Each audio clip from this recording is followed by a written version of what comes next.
Hello hi, मैं doctor Rishika Mutha, child I care and squint clinic Indore से। आज हम डिस्कस करने वाले हैं इन डिटेल अपनी लास्ट शॉर्ट्स की भी उसमें कंटिन्यूएशन में आगे कि स्क्विंट के क्या क्या ट्रीटमेंट ऑप्शंस हैं।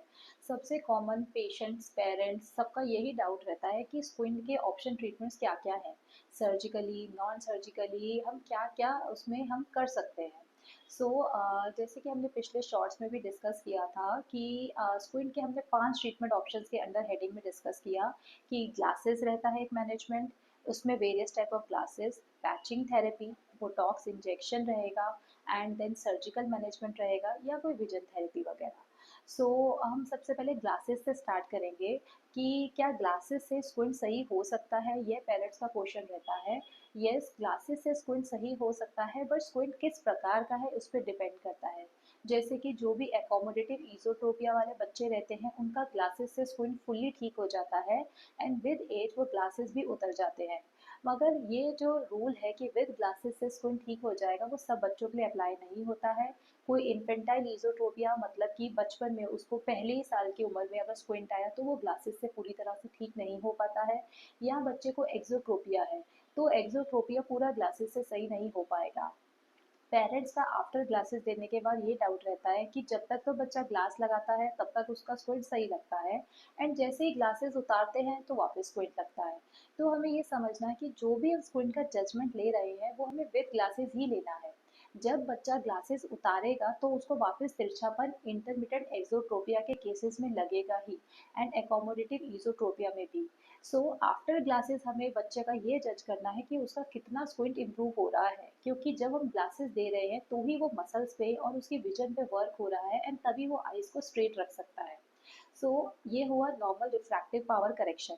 एंड देन कई बार स्क्विंट के केसेस में हम स्पेशल टाइप ऑफ ग्लासेस देते हैं, जैसे कि ओवर माइनस ग्लासेस यानी कि नंबर बढ़ा के देना, या प्रिज्म ग्लासेस जैसे कोई भी पोस्ट ट्रॉमा के एडल्ट पेशेंट्स आते हैं जिनको एकदम से तिरछापन आ गया है जिसके कारण उनको डबल विजन है। तो उसमें हम special type of prism glasses, Fresnel prisms या ग्राउंडिंग प्रिज्म ग्लासेस भी दिए जाते हैं। एंड बच्चों में भी प्रिज्म ग्लासेस दिए जाते हैं जो भी ईजोट्रोपिया के बच्चे रहते हैं, ताकि विद प्रिज्म ग्लासेस उनकी आई स्ट्रेट रहे तो उनकी बाइनोकुलैरिटी यानी कि दो आंखों से एक साथ देखने की क्षमता बनी रहे, उनका फ्यूजन बना रहे, स्टीरियोप्सिस उनका डेवलप हो सके, ताकि जो उनका क्रिटिकल पीरियड ऑफ डेवलपमेंट है वो अच्छे से बन सके। देन उसके बाद हम कई बार बच्चों में सेकेंड ऑप्शन में पैचिंग थेरेपी देते हैं। पैचिंग थेरेपी क्या सब बच्चों में दी जा सकती है? पैचिंग थेरेपी से स्क्विंट पूरी तरह से ठीक होता है कि नहीं होता है? डायरेक्टली पैचिंग थेरेपी का स्क्विंट से रिलेशन नहीं है। पैचिंग थेरेपी विजन इम्प्रूव करती है जिससे कि स्क्विंट इम्प्रूव हो जाता है। अगर आपके बच्चे की कोई एक ही आंख तिरछी है या दोनों आंखें वो ऑल्टरनेट तिरछापन करता है तो हमें पैचिंग थेरेपी देनी पड़ती है कि एक आई को हम बंद करें ताकि जो उसकी लेजी आई यानी कि वीक आई है वो उसको फोकस करे, उसको सेंटर में लेके आए एंड देन उसका विजन अगर इम्प्रूव होगा तो स्क्विंट खुद ब खुद कम दिखता है। बट पेरेंट्स का इसमें भी ये डाउट रहता है कि अगर हम एक आई पैच करते हैं तब तक तो वो आंख सीधी दिखती है स्क्विंट वाली, मगर जैसे ही हम पैच उतारते हैं आंख वापस तिरछी हो जाती है। तो इसमें भी हमें सेम यही समझना है कि हम जब तक पैच कर रहे हैं तो हम दूसरी आई को फोकस करने के लिए उसको फोर्स कर रहे हैं, तो ताकि तभी हमें वो आंख सीधी दिखेगी एंड ये ओवर द पीरियड धीरे धीरे इम्प्रूव होता है, कोई ओवरनाइट नहीं इम्प्रूव होगा ये।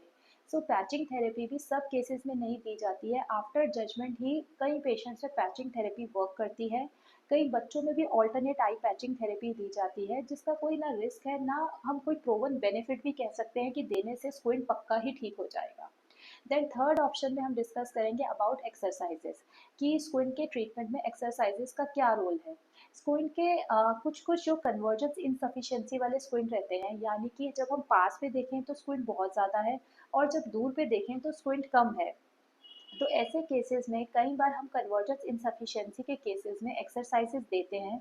वो भी सिर्फ उन केसेस में हेल्प करता है जिनमें कि स्क्विंट बहुत कम हो, जिसमें पेशेंट को साथ में हेडेक है और स्क्विंट कम है, चश्मे का नंबर है, तो उसमें एक्सरसाइजेस उसको इम्प्रूव करेंगी पर फुली क्योर नहीं कर पाती है। बट वो एक टाइम बाइंग की तरह हो जाता है कि हाँ पेशेंट उतना टाइम अच्छा रहेगा एंड उसका जो सर्जिकल रिजल्ट भी है, अगर बाद में सर्जरी करें तो वो भी अच्छा आएगा। सो एक्सरसाइजेस कुछ कुछ केसेस में ही दी जाती हैं। आजकल एक्सरसाइजेस ऑनलाइन फॉर्म में भी आने लग गई हैं, यानी कि विजन थेरेपी की फॉर्म में। इंटरमिटेंट एक्सोट्रोपिया के पेशेंट्स में फ्यूजन इंप्रूव करने के लिए, 3D विजन इंप्रूव करने के लिए, सप्रेशन कम करने के लिए एंड कन्वर्जेंस इंप्रूव करने के लिए वेरियस प्रोटोकॉल्स में एक्सरसाइजेस दी जाती हैं। एंड देन इसमें फोर्थ ऑप्शन में हम डिस्कस करेंगे अबाउट बोटॉक्स इंजेक्शन। यानी कि अगर पेशेंट को एकदम से स्क्विंट आया है तो उसकी एक मसल में हम बोटॉक्स इंजेक्शन देके उसको पैरालाइज या वीकन कर देते हैं थोड़ा सा, ताकि उसकी आईज सेंटर में आ जाए और उसकी आईज बोथ अलाइन हो जाए। तो बोटॉक्स इंजेक्शन भी सब केसेस में नहीं दिया जाता है। कुछ कुछ ईजोट्रोपिया जो एक्यूटली एकदम से आ जाते हैं उन केसेस में दिया जाता है बोटॉक्स इंजेक्शन, जिससे कि वो उसका टेम्पररी इम्प्रूवमेंट हमें दिखता है। या कोई 6 पॉलिसी के एडल्ट पेशेंट होते हैं उनमें दिया जाता है, ताकि वो खुद ही जो 6 मंथ तक रिकवर होना है तब तक पेशेंट को डबल विजन और बाकी इश्यूज ना हो। देन फिफ्थ ऑप्शन में अपना आता है सर्जिकल मैनेजमेंट, जो कि हमारी बहुत सारी वीडियोस में ऑलरेडी डिस्कस हो चुका है कि जो भी स्क्विंट की सर्जरी है उसका हर स्क्विंट के हिसाब से डिफरेंट सक्सेस रेट रहता है। And proper planning and management के बाद हम स्क्विंट सर्जरी से स्क्विंट को ठीक कर सकते हैं, मगर उसके लिए हमें proper distance near measurements and बहुत सारी कन्वर्जेंस एकोमोडेशन और सब चीज़ें मेजरमेंट करके आफ्टर दैट हमें स्क्विंट सर्जरी के प्रोसेस के लिए आगे बढ़ना चाहिए। एंड हमें कभी भी एक आई या दो आई करनी है सर्जरी, ये हमेशा स्क्विंट स्पेशलिस्ट पे छोड़ना चाहिए। पेशेंट्स कई बार बहुत अपने आप ही जज करते हैं कि हमें एक ही आई करानी है, बट अगर हमें दो आई से बेनिफिट मिलेगा क्योंकि एक अमाउंट से ज़्यादा स्क्विंट है तो फिर हमें दोनों आइज करनी ही पड़ती हैं। अगर स्क्विंट की कोई सर्जरी प्लान हो रही है तो उसके लिए हमें पहले पूरा एक डिटेल वर्कअप करना चाहिए, और जो बाकी ट्रीटमेंट ऑप्शन है वो रूल आउट करके फिर हम स्क्विंट सर्जरी पे जा सकते हैं। Thank you.